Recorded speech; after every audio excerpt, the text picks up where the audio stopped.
Diversity and inclusion is important in my vision. If you look at our core values, one of them is value the individual, and I think that applies in all sorts of different ways, but it certainly applies to to race, to gender, to sexual orientation. So let me understand this.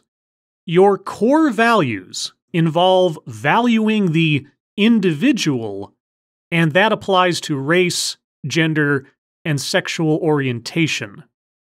How do you value the individual if you're just assessing them on the basis of arbitrary demographics?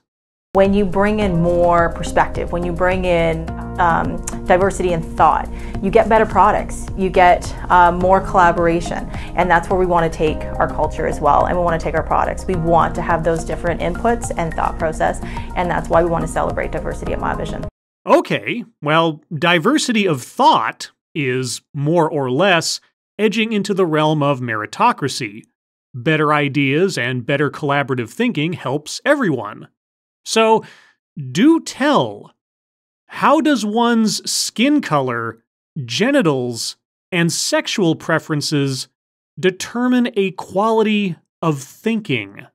I think one of the things that we've prided ourselves for a long time is that we hire people that are genuinely good people and that are great to interact with each other. And I think we've never really felt the need to have a formal program around this. But as we grow, we don't really want to leave this to chance anymore, and we want to bring it in as a formal thing we focus on. You've generally hired good people, but now you want to formalize it. Formalize it by screening them on the basis of race, gender, and sexual orientation? Is that what I am to understand? One of the things we're doing right now to make it a priority is we're bringing in a company called Crescendo. And what they're going to do is help give us a baseline to understand first what does diversity and inclusion mean for MyVision, give us some data points to help us really build out this program going forward, and help us build policies and programs that'll really drive it through the entire organization. You're bringing in a company called Crescendo to help you take a company that was already hiring good people, but now you want to hire better people on the basis of what they look like and who they sleep with. Well, okay, I'll bite. What exactly is Crescendo, and what do they do? Crescendo is a diversity education tool that integrates with Slack and Microsoft Teams. Okay, well, that doesn't tell me much. Single-day training doesn't change behavior. Well, that's an interesting disclaimer. So, I suppose it will take many, many days to achieve behavior modification in one's workforce using this service. Crescendo's Slack integration helps build empathy in your employees for a more inclusive and productive workplace. Building empathy. Oh, my favorite. There it is again, that trick of semantics and moral salesmanship. Clearly, if you do not believe in diversity and inclusion initiatives, if you're at all skeptical or resistant, you lack empathy. You are, in effect, a morally flawed person. Got it. But, okay, let's see Crescendo in action then. We start off by telling your employees a bit about Crescendo and what it does. Then, we share an onboarding video with them where your CEO talks about why the company is investing in diversity inclusion and bringing in the Crescendo training platform. This shows that leadership is taking diversity inclusion seriously. Hi, I'm the Crescendo Inclusion Bot. I'm here to help you learn about other people's experiences and cultures. watch your CEO talk about why we are investing in diversity and inclusion. So, a chatbot is going to educate me on my other coworkers' experiences and cultures. So, is my privacy also a non-issue for this chatbot and my company as well? But, okay, let's see what our example CEO has to say. Diversity to me means differences in gender, in sex, in ethno background, economic background, any sort of the life experiences that are different that can come in and add to a positive work environment. Any life experiences that are different? Different from what? And I am glad to hear this CEO's definition of diversity involves gender, class, and ethno-background. So, race.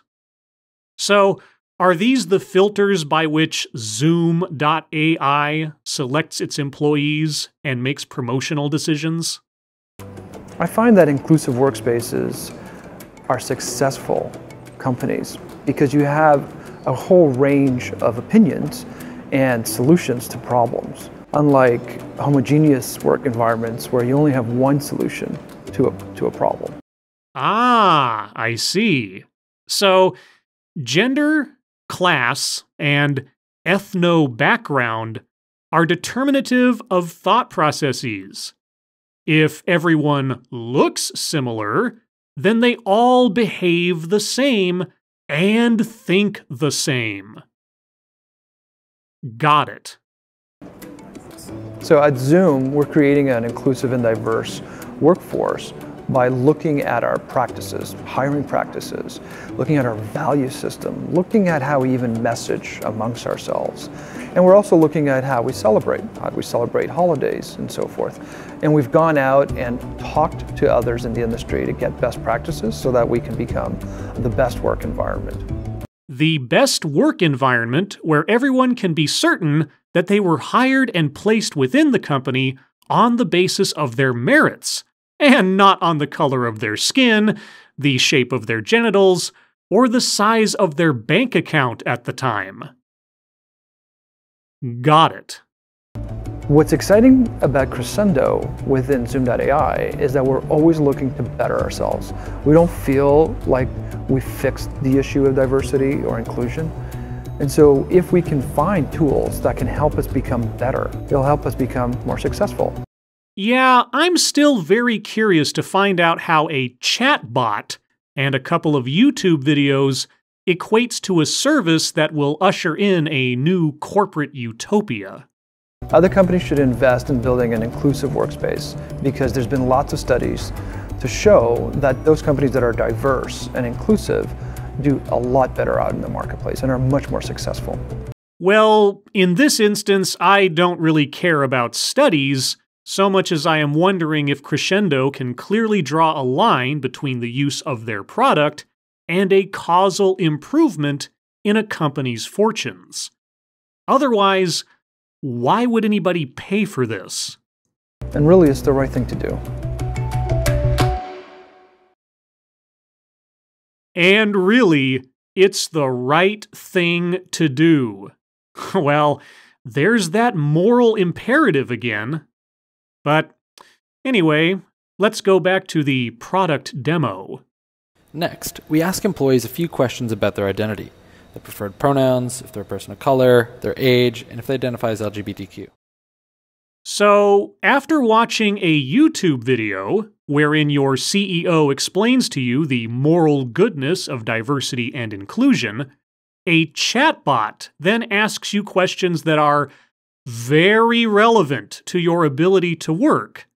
Your preferred pronouns, if you are a person of color, your age, and if you are LGBT. And by reducing myself down to a set of demographics and pronouns, this will create diversity and inclusion in my company? I must be missing something. If they don't feel comfortable sharing this information, then they don't have to. We have a generic training curriculum that we can get them started on. If answering all of those questions is optional or entirely unnecessary, then why even bother prying into your employees' personal lives? The next part of this is content delivery. Once this begins, we send your employees videos with the goal of opening up their minds to new perspectives. You send them videos with the goal of opening their minds to new perspectives. Well now, that doesn't sound creepily propagandistic at all. What would the world look like if everybody were aware of the stereotypes that they have and the biases that they have?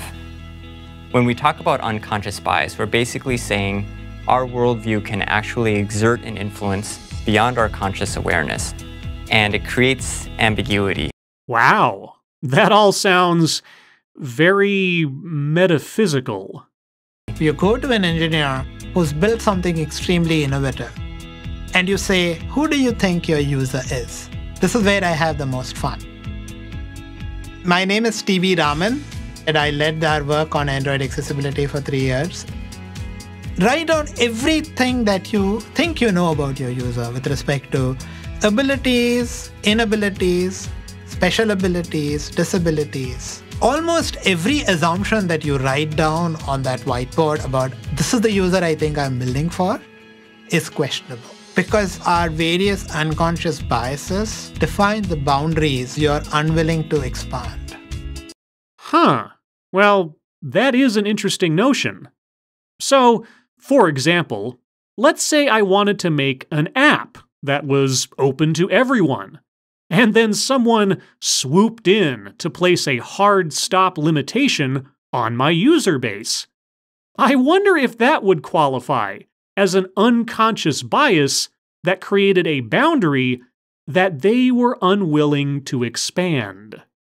Right when we see anyone, whether we think about it or not, we are implicitly, automatically making judgments about how warm and competent that person or thing is. Uh-huh. And these assessments that everyone makes on reflex, assessments that could be thereafter confirmed or contradicted should we interact with someone, they are all, what? Morally incorrect? All humans need to make decisions, and so we fill in the blanks because our brains are wired to do that, and we fill in with things we don't know with, past experience. Oh, you pattern map to someone I think I should hire, so I'm going to hire you versus this person because they didn't map, because I can't fill in the blank because they don't look like me, or they're not from my same background, and so I can't see how they're going to make the jump. Well, that is an assumption on your part, that people automatically think that way and will hire people in that fashion. But, okay, let's say for the sake of argument that you are absolutely right.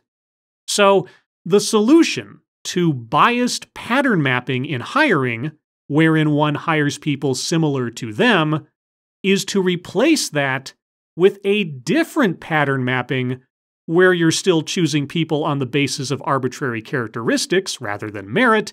It's just that they are the preferred arbitrary characteristics as determined by you. This is the empathy that people need to be taught, since they obviously already, unconsciously, and inherently are flawed human beings. Got it. Each video is prefaced with a short description to set the context and followed by an actionable tip. This tip helps them take small steps towards being more inclusive of others in the workplace. When meeting someone for the first time, avoid unconsciously demoting them. If it's unconscious, how would I even know it? Doesn't that kind of thinking engender a sort of social paranoia? For example, instead of, "Are you an intern?" ask them, what is your role here? It's a small change in language that makes a big difference to your relationship with other people. So, language policing. Because the question, "Are you an intern?" is a harmful microaggression that might hurt someone's feelings. Got it. After all this, each user gives feedback on the video they just saw with a simple click of a button. All the interactions employees have with Crescendo feed back into our analytics and are available to you at a departmental level. This provides you with insight into your workplace without breaching the privacy of your employees. Wait, I'm sorry. What? Without breaching the privacy of your employees. But in order to use Slack, you have to be logged in with your employee ID. And the Crescendo bot is logging the direct message history with that employee. So, what privacy are you talking about? But, that very curious contradiction aside, how is quizzing your employees on their sexual orientation not an inherent breach of an employee's privacy? And all of those questions were optional anyway. So, if none of the employees have to assess themselves, and the whole point of Crescendo is to deliver analytics about the employees to the employer, then the employer could, conceivably, get back completely useless analytics. And what are those analytics meant to be used for? To tell an employer that they need to hire more people of a certain race, or a certain gender, or of certain sexual orientations in order to reach a more peak diversity in their workforce? Man, this has indeed been a journey. From an offhanded mention of a diversity consulting service, I found my way through 3 more videos of just amazing revelations.